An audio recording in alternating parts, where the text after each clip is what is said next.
away the pieces that you gave.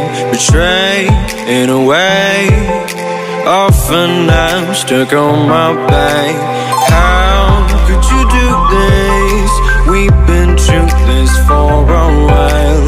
Once secure, now it's just gone.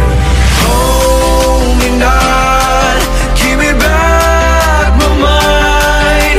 My thoughts that you've taken stop me to care.